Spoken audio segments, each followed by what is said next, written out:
We're continuing the shiur on Perik Beis Halacha llB. The Machon Nesher HaGadol also adds that the second answer of the Kesef Mishnah, why we are more lenient, is because of Svek. There's a double question here. There's a question as to which house went into, and furthermore, maybe the rodent ate it and there was nothing left over. But he asks, from the Loshen, it would seem that the reason is only Svek. And according to our reasoning, the reason is because it looks like it's not, if we say that both are Torah, then it does not look, if we say both went on the path are Torah, one of them definitely became Tomei. But something which is in doubt doesn't look like Sheker. And the women who were asked and they were told that neither was Tomei doesn't look like Sheker, because everyone will understand that the Chachomim understood that they didn't become Tomei. It's not for sure that they became Tomei, and therefore it's different than two people going on the pathway. And furthermore, in houses that don't have Chometz, it doesn't look like Sheker if they'll say that you don't have to be Boidik. And that's Poshet, that the words of the Rambam, that I don't understand those who disagree with what Rambam is saying. Turn the page. And he continues that it could be, we can explain that in a city where the enemy surrounded it, we have to understand that something must have happened with one woman for sure that she became Tomei. And therefore, we have to be machmir, we should make them osur. And the idea that we're lenient is because one of them must have become Tomei. And when we say that none of them became Tomei. But by Vedika, there was an action that the Achbor ate it. And therefore we don't have to say that there's any Chometz around. And therefore it's not the same din of Bedikas Chometz, is not made similar to the din of a Kohonos, because over there's more a reason to be Machmir, whereas Bedikas Chometz we have a second reason to be Mekel.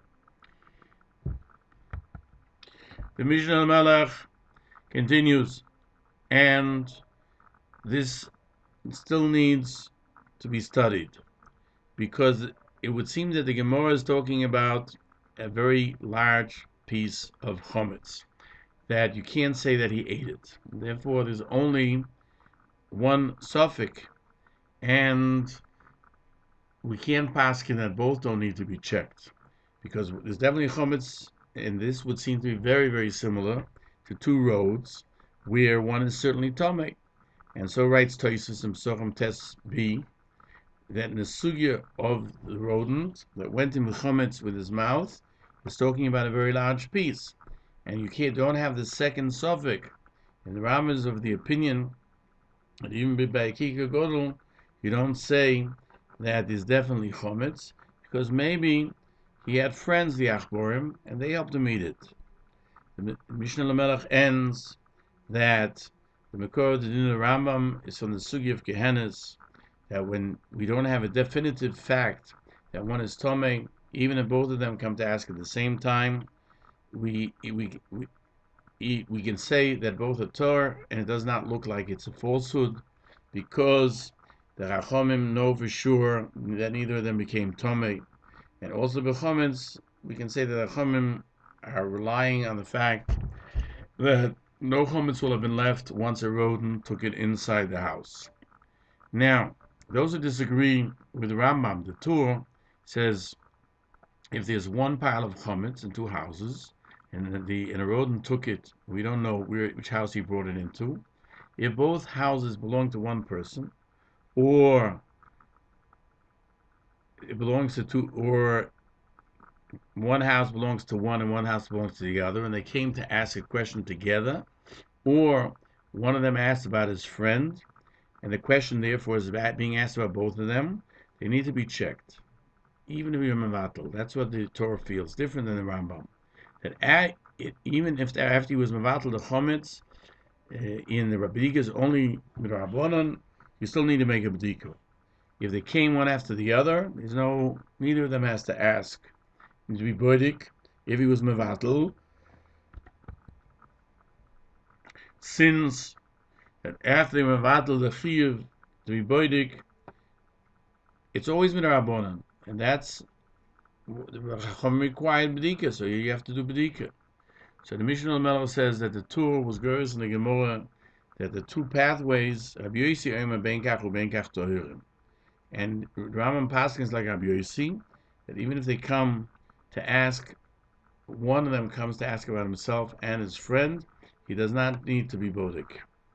He brings further that the Beis Yosef asks that the Tur should have made a differentiation whether it's a big piece of chametz or a small one. That by a small one we have a second doubt. Maybe he ate it, and since he was nullified it, so there's only a svekid rabbanon, and a svek is a doubtful rabbanon is lekula. Beis Yosef answers that since it was taken from a specific place, it's always called 50-50, and that's a chiddush, and therefore that suffix, the shema ochle kuloi, is considered, and we go to the next page, but here it's not significant. The Mishnah Melech says, and I don't understand what he means, because by two piles, when we had one of chametz and one of matzah, and two houses, one which was checked and one which wasn't checked, and two rodents came, and one took from the chametz and one took from the matzah, the Torah says that if the kiko is not big, is not large, even if he was a mevatel, he doesn't have to be boidik because it's a sveka. Who says he went into the house that was checked? Secondly, maybe he ate it, and there's no chiddush because it's an equal suffix as to which house he went into, and he doesn't consider that the suffix of eating the chametz is like a suffix that should be called a sveka. And also betzibur echad shel chametz, if there's one pile of chametz and somebody else came and took to the chotzer that's in the front of the house, and we don't know if he went into the house, it's called a suffix. Maybe he ate it, and he doesn't understand why he differentiates between the two situations. In one, he makes it very stringent, in the other one, he's very lenient. And he continues that if the person was not mevatel, the Rambam too would admit that if they came one after the other, we need to be boidik because it's svega deraisa l'chumra. The only disagreement is when they nullified it first and they come to ask together. According to the Rambam, you don't need bedika, and according to the Torah and Balamoyer, you need bedika, like in two roads when you come to ask together. And Rashi too, it holds like the Torah and the Balamoyer that you need a bedika just like when you have two pathways. As the Mishnah continues to ask, all of these answers have a difficulty. Why is this any difference why is this different from a person went into a place of tumah? We say misafik is tomei, and the Mishnah Melech understood this in Halacha llB. When the Rambam paskins, if it's a question of the achbar took the chametz into a house, whether you need tika, and when they each come to ask one after the other, we say you're bekel, you're lenient. Only when they come to ask together are we machma. Whenever we have a situation each one by itself, we should be machma because it's a suffix, and it definitely has a possibility. We never heard that you should be lenient. Everyone agrees that by two ways in Rishus HaYochid is Tomei. We didn't suffix to a Rishus HaYochid. Even if they come one after the other, they're both Tmeim. And here we're talking about houses which were Rishus HaYochid. So the Maggid Mishnah cites the Mekor from the din if a rodent came, we don't know to which house he went into, or we know that he went into one of them, and he went afterwards and he didn't find anything, or if he checked and he found one bread, that in all these situations you don't have to check. This is found in Sochim Yud A 10a, and the Mishnah says in Nido, if they went after the rodent and they checked and they didn't find, Rameya says that whatever is v'cheskes tumah is always tamei ad sheyizvor leichen holcha tumah. That if Achba took in a piece of meat of flesh which would cause the place to be tamei, you always say it's tamei.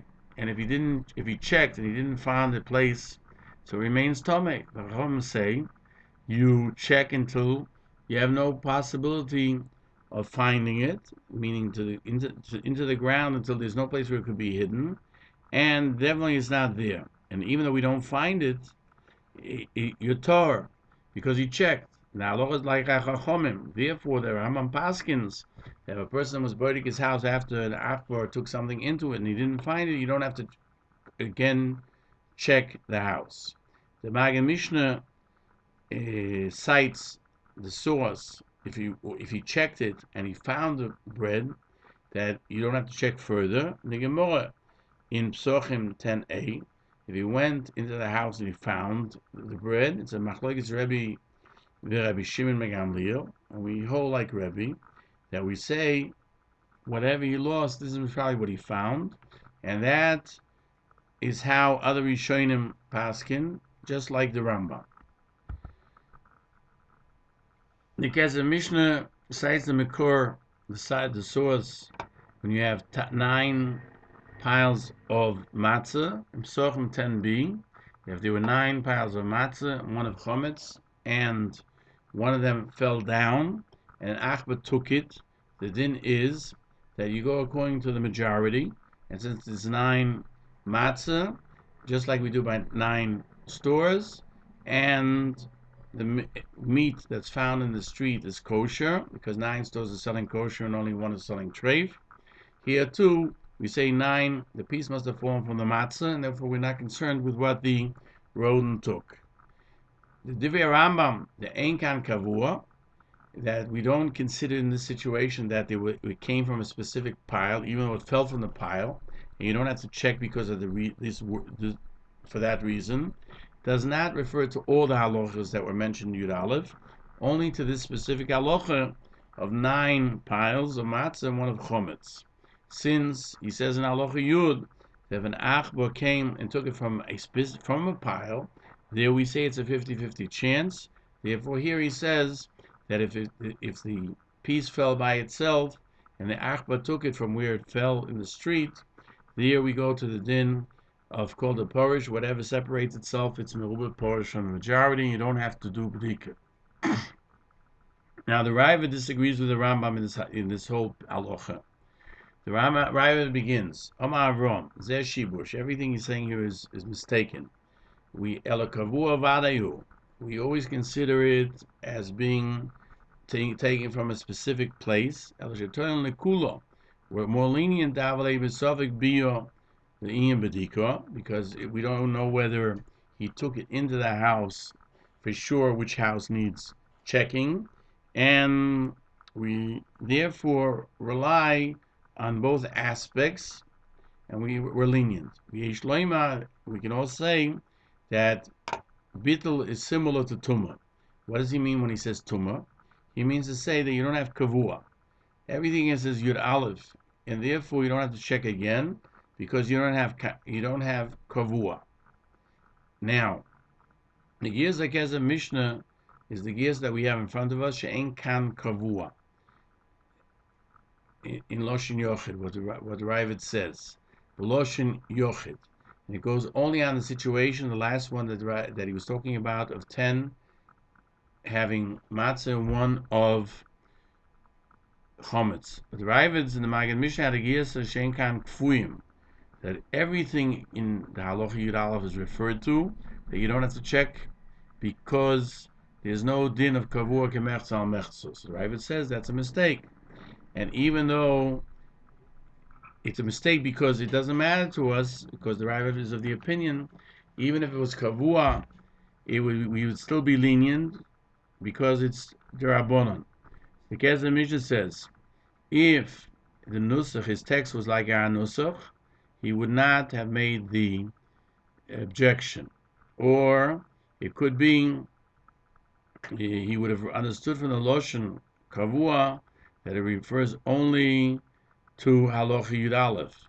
The Kesef Mishnah is of the opinion that the Rambam did not mean to say so, and when it says Kein Kan Kavua is only referring, as we said, to the last one, where it's last situation where you had 9 matzah and 1 chometz, and therefore you say it definitely came from the matzah. And the Kesef Mishnah explains that the Rae Gann objects because in the first halacha, the first part of Halacha Yud Aleph, where you have 2 piles, one of chometz and one of matzah, and 2 houses, one checked and one that's not checked, and 2 rodents came, one took chometz and one took matzah. We don't know which one went into which house. Then you don't need bedika, not because there's no kavua, because that's called kavua. The rodents took it from a specific place. He took it from a place where it was.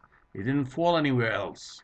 But the reason why it doesn't need bedika, because we always go to kula, and we say that the achbar that took the chometz went into the house that wasn't checked, and therefore it's going to be checked and we'll find the chometz. And the achbar that took the matzah went into the house that's boduk, and therefore that owner doesn't have to check it. Now we're going to turn the page. Rae Gann adds, now this is considered like a sofik biyul in bedika, that we're not sure if it went to a place of tumah. If a person is not sure if he went into a place of tumah, then he's tamei. Therefore, here it's a question as to whether the rodent went into the house. You don't need bedika. He says even bittul midaraisa you wouldn't need if you had already done it and you had checked before, because even the gabi tumah midaraisa, when we have a suffix whether the person at all entered, we say he's tor. But the Rambam and Halacha llB disagrees. And he says the suffix, if a person went into a house, has to be checked if the rodent went in, as we'll see when we learn Halacha llB. So the Rae Gann brings further proof. There are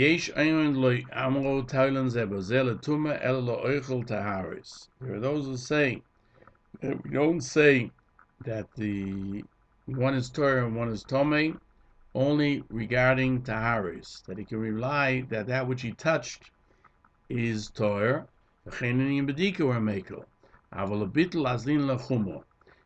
with regard to nullifying the chometz, he has to nullify the chometz because midaraisa he can nullify it and he has to do so. The Machon Mishnah understood that what does he want to point out here?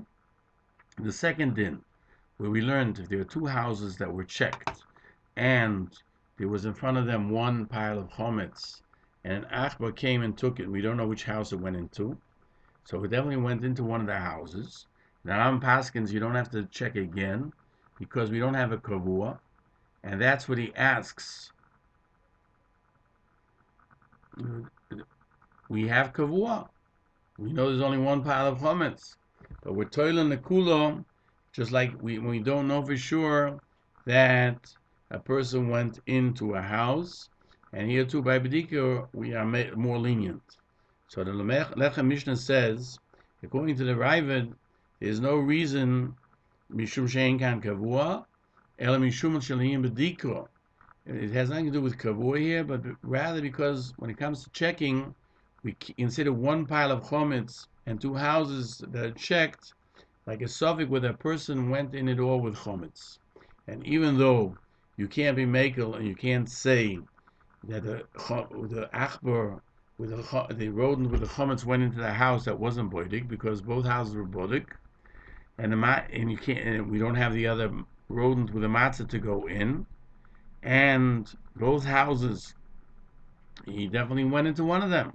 Therefore, Rae Gann says Rebbe, and each house we say that the chometz went into the other house, and so that when we look at each house, it wasn't this house that it went into, only into the first house. And he goes on to explain the llB Mishnah, the Rae Gann, the words of the Rae Gann, that bittul you have to do, because there's a tzad that you don't have to be mevatel, as in the Mishnah and Taharis, by tumah and shnei shvirim, according to Rabbi Yehuda, both are Torah, and you don't have to do anything. And maybe he was goyres and divrei Rabbi Yossi ben kach toirim, meaning and Rabbi Yossi is of the opinion of the gears of the Rambam, benkach ubenkach tmeim, not toirim.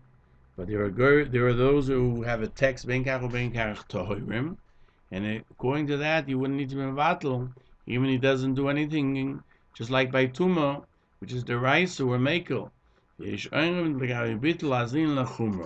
And there are those who say that for bittul we're machmer because it's the raisa, and we're only lenient when it comes to Vedika, which is the Rabbanon. The Mishnah Lamelach says that you don't need what the Lechem Mishnah adds, that the Ravid had a text, Rabbi Yossi benkach ubenkach toirim, because not everything that Rabbi Yossi says is Torah, when they come to ask a question together, everyone agrees it's Tomei. Therefore, it could be that the Ravid's words are talking about that they came one after the other, and that's why they're Torah. But if they would come together, they would be Tomei. So the Mishnah Lamelech asks the question, how did the Ravid learn bittul of chametz from tumah of a house? Even though both are deraisa, chametz is deraisa, mikol mokem, still, we turn the page, in two pathways, we're talking about Tum B'Shus Rabim. There's a special rule that Tum B'Shus Rabim is Torah. And therefore, when they ask, we say he's Torah, and we assume the other one is Tomei. When the second one comes to ask, we say he's Torah, we assume the first one is Tomei. But by Bittul, we're Toile L'Chumra, how do we know that we're Toile L'Chumra? And he remains with the question, because of that, why shouldn't we say that both are Torah? The houses do not have to be checked, just like we say both are Torah. So Ravid continues, and there are things that we find even with the Raisa, you go the Kula, more lenient, like two houses where we have a suffix. One is the suffix the Raisa, and one is the Rabbanon, and we don't know whether we need to be mevatel, so we go lekula, because there are things that the Raisa also Michael ki goyim bodak v'loy motzo. That's the third din of the Rambam. The Ravid is essentially attacking each of the dinim of the Rambam, and he says when one achbar went in and he didn't find anything, we don't require him not only not to check further, but we don't need bittul. Because in the Gemara we find that if this rodent took the chametz and the balabais went in and checked and he didn't find it, he's a machlokes of Rameir Rabbanon. Rameir says that everything that was becheskas tuma remains tomei till you know where it went to, and if he checked it and he didn't find it, the tuma, so we say he's tomei. So here too, you would say he has to check again. V'achom say if he went in and he was boidik and he didn't find the thing that would be matami the house, the piece of the human being that would matami the house, then the place is Torah. We hold, and the halacha is like the Chachomim by the Raisa, and therefore, just like by the Raisa, we make it if he checked. The din is also the din that you would not have to nullify it, you wouldn't have to mevatel because he checked. Iname v'bodik ha'motzah. Or in the other case, if he found a kikar, the halacha, according to the Rae, would be Rabbi Shimon ben Gamliel, the polig ad the Rebbe. Now, the halacha would be like Rabbi Shimon ben Gamliel, and we say the halacha is like Rebbe, that which you lost is what was found. Therefore, the kikar that was found is the piece that the achbar took into the house, and that's why you don't have to be mevatel, because you don't have anything to mevatel. The chain. Furthermore, in a case where if he left the chametz in one place, he finds it in a different place, disagrees with the Chachomim, and here the Rav and the Rambam disagree what the halacha is. So the Magen Mishnah says that Rav wants to make a differentiation between bittul and bdiko in some of the halachas that the Rambam mentions, and he goes on after his svara in halacha yud that teishet ziburim is the whole question is whether you have to be mevatel, not if you have 9 matzah and 1 chometz, whether you have to be mevatel, not whether you have to be boidik. So the Magen Mishnah says that the din of Rambam shein sofek kavua, when he goes into a house, is known, because in both of the first instances there's a sofek which house it went into, and he can't have a din of kol kavua, and in the last two cases he already checked it, and there's no sofek kavua, and therefore the Rambam was lenient, and he does not require to be boidik or to be mevatel. And in the next year we'll learn Halacha llB.